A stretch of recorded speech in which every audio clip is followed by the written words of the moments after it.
May I ask your advice on how best to manage these aspects of well-being while fulfilling our clinical duties? Wow, I have given this talk multiple times. I think that is one really good question up there.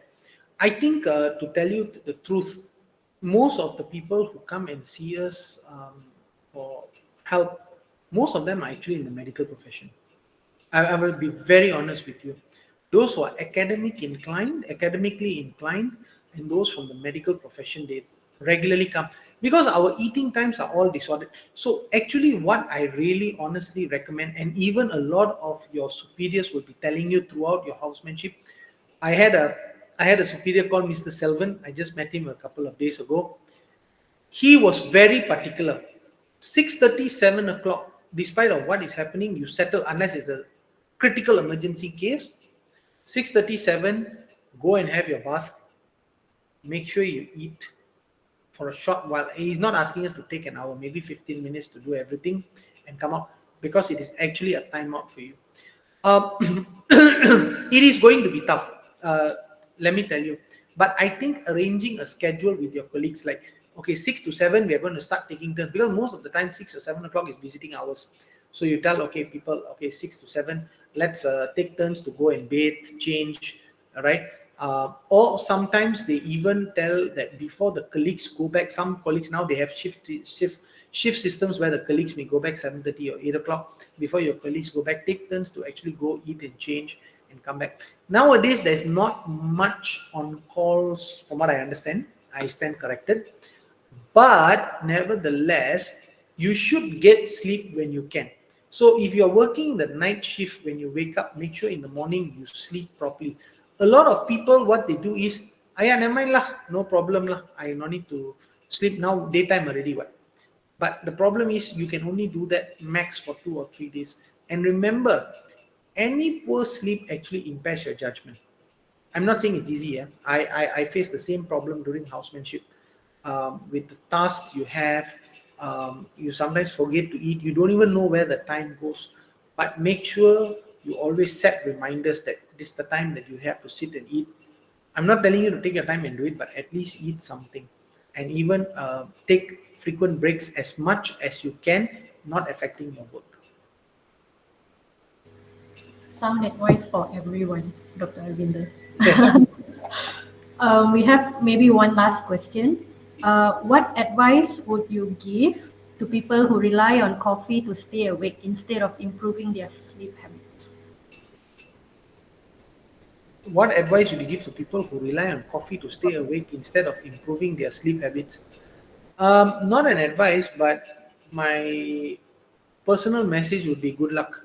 You will be able to do this in your 20s. Come your 30s, you will realize, I think I may need to rest. And then when you come to your 40s, it's like, oh my God, where's my bed? I haven't reached the 50s yet. I hope to get there, and I will tell you what happens when it comes to the 50s. But all I can tell you is please stop your coffee dependence. Just to share with you, I also do a lot of football medicine. There was a recent article that came out that a lot of players in the Premier League, English Premier League, who actually abuse caffeine. Caffeine abuse is very high because it is not a substance that can be, or it's rather illegal in football. A lot of them, they actually use a lot of caffeine. They use it in drinks, like for example, energy drinks. They use it in a lot of other different things. But what actually happens is there is a sudden drive, it goes up, but unfortunately, when it comes down, it doesn't land like an aeroplane, it crashes down. And that is where it's actually dangerous, especially if you're driving or you're doing something where you actually need to stay awake. So I would actually say that in this particular age group which you guys are facing now, right now, it is best to correct yourself now. Or by the time you hit your 30s and 40s, suddenly you realize a lot of other diseases are creeping in, and it cannot be solved by medication alone. And by that time, for you to start changing your habits is going to be not impossible but very tough. Having a proper sleep schedule now, it's like starting medication early and preventing disease. Let's look at it that way.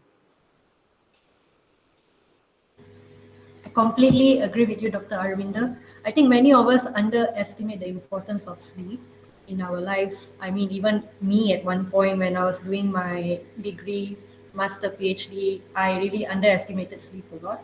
But you can see that it's currently catching up. You feel tired very frequently.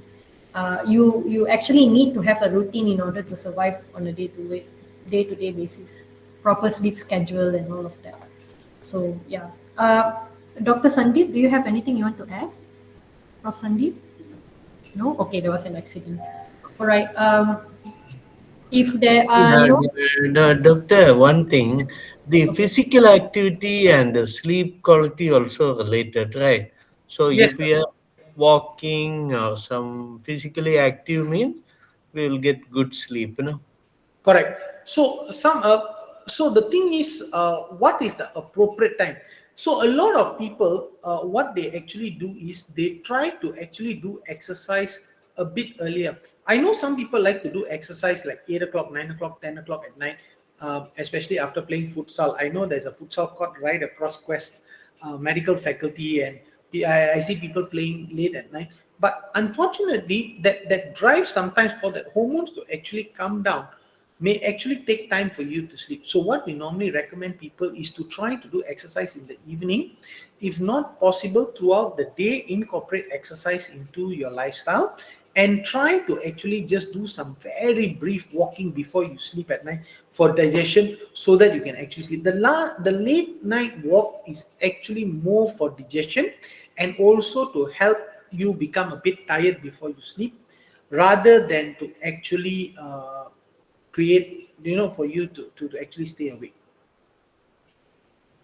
Oh, nice. Thank you, doctor. Thank you. okay. We maybe have time for one last question or one last comment. Anyone? Anybody?